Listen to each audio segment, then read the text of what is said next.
छत्तीसगढ़ में जो नक्सलवाद एक कलंक की तरह था, ऐसा लगता था कि समस्या का कभी समाधान होगा कि नहीं। लेकिन जब डबल इंजन की सरकार बनी, हमारे देश के यशस्वी प्रधानमंत्री जो आज विश्व के सर्वाधिक लोकप्रिय नेता हैं श्री नरेंद्र मोदी जी, उनका आशीर्वाद मिला। हमारे केंद्रीय गृह मंत्री श्री अमित शाह जी की दृढ़ इच्छा शक्ति और हमारे प्रदेश के गृह मंत्री श्री विजय शर्मा जी का भी बहुत बड़ा योगदान, हमारे जवानों का अदम्य साहस, इस सब के कारण हम सब लोग एक असंभव सा काम को भी संभव कर पाए हैं, नक्सलवाद को समाप्त किए हैं, जिसमें बहुत बड़ा योगदान जिनका है ऐसे आदरणीय श्री विजय शर्मा जी, क्षत्रिय कुर्मी समाज की गौरव राज्यसभा में सदस्य श्रीमती लक्ष्मी वर्मा जी, इनके स्वागत में भी एक बार ताली बजाइए। समाज के गौरव हैं। आपके इस क्षेत्र के लोकप्रिय विधायक महोदया, जिन्होंने उत्कृष्ट विधायक का खिताब जीता है, जो आपके क्षेत्र की समस्या के लिए सदैव चिंता करती रहती हैं। हमारे तखतपुर के विधायक, जिनको देख के हम लोगों को भी जोश आ जाता है, आदरणीय ठाकुर धर्मजीत सिंह जी, हमारे कुर्मी समाज के प्रदेश के अध्यक्ष, ये भी बहुत एनर्जेटिक हैं। कई साल से लगे थे, कार्यक्रम में बुला रहे थे, लेकिन आज हमको सौभाग्य मिला कि उनके कार्यक्रम में आ पाए। ऐसे चंद्रभूषण वर्मा जी, अंबिका चंद्रवंशी जी, पूर्व विधायक पूर्व संसदीय सचिव पूनम चंद्राकर जी, श्रीमती ममता चंद्राकर जी, हम लोगों के वरिष्ठ चंद्रशेखर वर्मा जी, गौ सेवा आयोग के अध्यक्ष विश्वेश्वर पटेल जी, मंच में विराजमान सभी हमारे कुर्मी समाज के महानुभावगण, हमारे नेतागण, यहाँ के कलेक्टर एसपी अधिकारीगण और इस समारोह में दूर दूर से पधारे क्षत्रिय कुर्मी समाज के सभी सज्जनवृंद, मातृशक्ति माताएं बहनें, युवा साथियों भाइयों और बहनों और मीडिया के मित्रों, मैं सबसे पहले आप सभी लोगों का हृदय से अभिनंदन करता हूं, स्वागत करता हूं और ये सौभाग्य दिलाने के लिए मैं प्रदेश अध्यक्ष चंद्रभूषण वर्मा जी और उनकी पूरी टीम को बहुत बहुत धन्यवाद देता हूं। आज इतनी बड़ी संख्या में आप सब लोगों का आशीर्वाद मिल रहा है, आप सब लोगों का दर्शन लाभ हम लोग कर पा रहे हैं और ये समाज जिसका प्राचीन काल से ही इतिहास से बहुत गौरवशाली रहा है, छत्रपति शिवाजी महाराज का ये वंशज सरदार वल्लभ भाई पटेल, जो हमारे स्वतंत्र भारत के प्रथम गृह मंत्री हुए, लौह पुरुष हुए, ऐसे सरदार पटेल जी का ये वंशज और भी कितने महापुरुष हुए हैं समाज से। तो ऐसा इस समाज का इतिहास बहुत ही गौरवशाली रहा है और आज भी ये समाज बहुत ही शिक्षित और समृद्ध और किसानी में एक नंबर। मैं आप समाज के सभी बंधुओं का बहुत बहुत अभिनंदन करता हूं, बहुत बहुत आप लोगों का स्वागत करता हूं।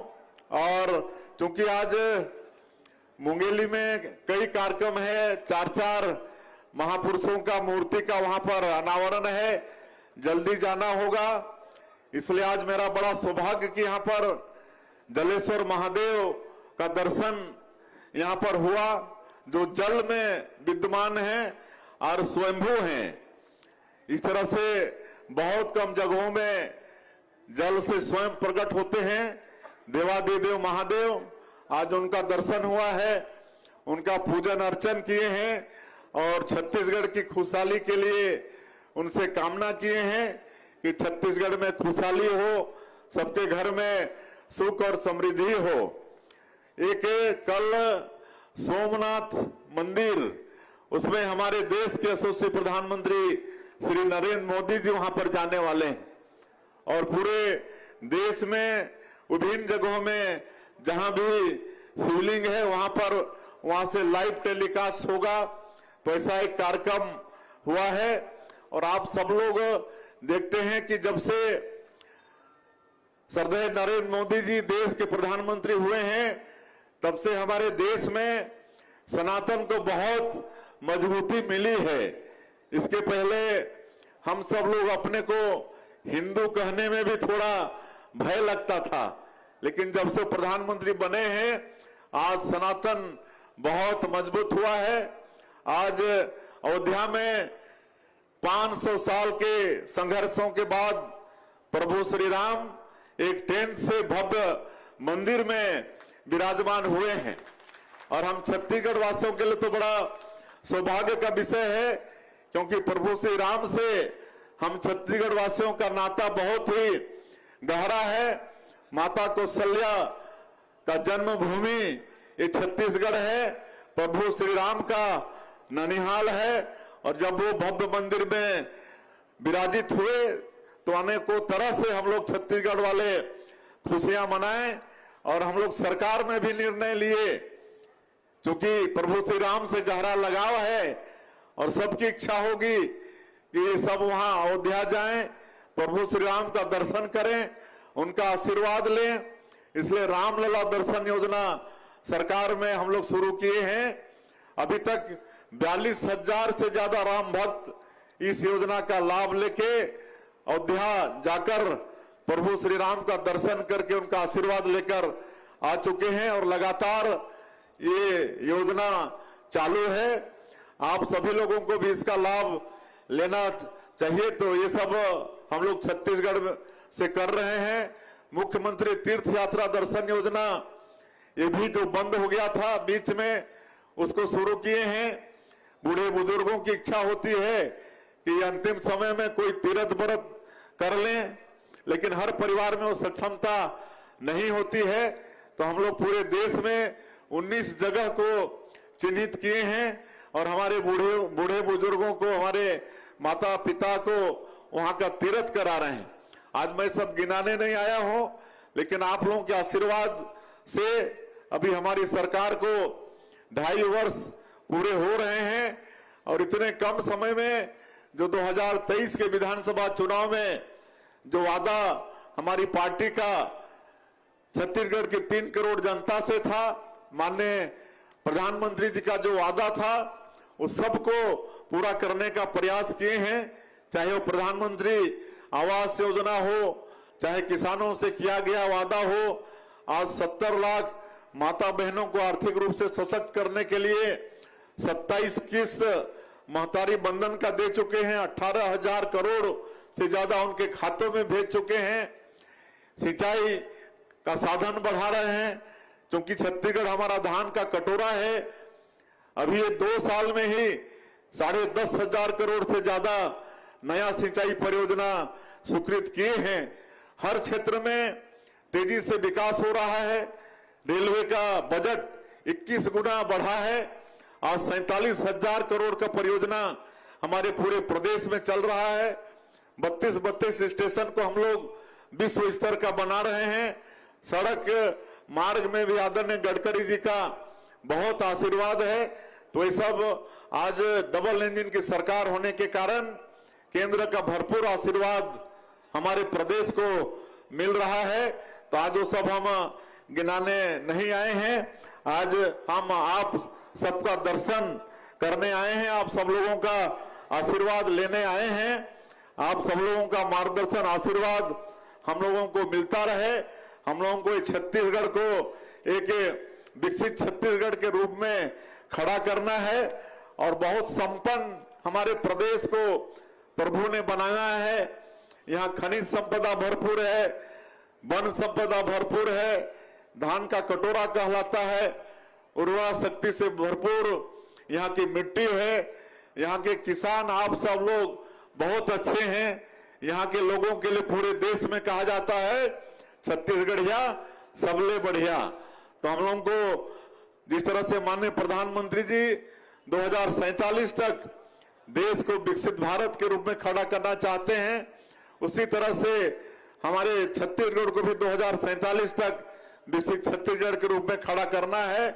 और इसके लिए हम लोग विजन डॉक्यूमेंट बनाए हैं और उस अनुसार सरकार काम कर रही है। तो आपके समाज का भी, क्योंकि आपका समाज भी बहुत शिक्षित, प्रबुद्ध, समृद्ध है, आप लोगों का योगदान इसमें होगा, ऐसा पूरा उम्मीद हम लोग करते हैं। और उधर से चिट्ठी आ गया है, नोटिस जल्दी जाना है, इसलिए और ज्यादा नहीं कहते हुए बहुत सारी मांगे यहाँ पर आई हैं। हमारे प्रदेश के अध्यक्ष जी ने भी मांग रखी है, माननीय हमारे गृह मंत्री भी जिला के हैं, तो उन्होंने भी यहाँ पर सिंचाई का साधन, रोड की आवश्यकता उस पर इंगित किया है। आपके क्षेत्र की विधायक वो भी ये जो जलेश्वर महादेव धाम है यहाँ पर, यहाँ का विकास हो, उसके लिए उन्होंने मांग रखा है। तो सब मांग हम लोग पूरा करेंगे, आज सब मांग को पूरा करेंगे। यहाँ पर मैं आज इस जलेश्वर महादेव परिसर, इसके पूरे विस्तार के लिए ठाकुर साहब बोल रहे थे 6-7 करोड़। आप चिंता मत करें ठाकुर साहब, अभी भोरमदेव के लिए हम लोग 148 करोड़ लाए हैं। अभी दूसरा नंबर उधर आपका चंद्रपुर का चल रहा है। निश्चित रूप से ये भी अद्भुत जलेश्वर महादेव यहाँ पर विराजित हैं, यहाँ के विकास के लिए भी काम करेंगे। लेकिन आज हम आए हैं तो 50 लाख रुपए की घोषणा करते हैं। आगे यहाँ का भी हम लोग पूरा कैसे यहाँ का सौंदर्यीकरण हो, सबका एस्टीमेट बनवा के उस पर काम करेंगे। हम लोग जो 5 शक्तिपीठ हैं उनको भी आपस में कॉरिडोर बनाकर उसका भी विकास कर रहे हैं। आपका दंतेश्वरी माता दंतेवाड़ा में है, डोंगरगढ़ में बमलेश्वरी माता है, चंद्रपुर में चंद्रहासिनी है, आपके रतनपुर में महामाया है और उधर सूरजपुर में कुदरगढ़ी है। तो सब जो शक्तिपीठ है इनको भी जोड़ने का काम कर रहे हैं। और एक यहाँ पर आने के लिए ये 2.5 किलोमीटर रोड की आवश्यकता है। ये जो आपका डोंगरिया खरकट्टा है तो इसकी भी हम घोषणा करते हैं, यहाँ पर 2.5 किलोमीटर रोड भी बनवाएंगे। और एक आदरणीय गृह मंत्री जी बोल रहे थे कि वो बांध भी टूट गया है और आजकल वाटर लेवल भी डाउन होते जा रहा है, तो पेयजल वगैरह की भी समस्या आती है। तो एक आपका सिंचाई, हाँ, ये क्षीर पानी जलाशय मध्यम परियोजना ये है।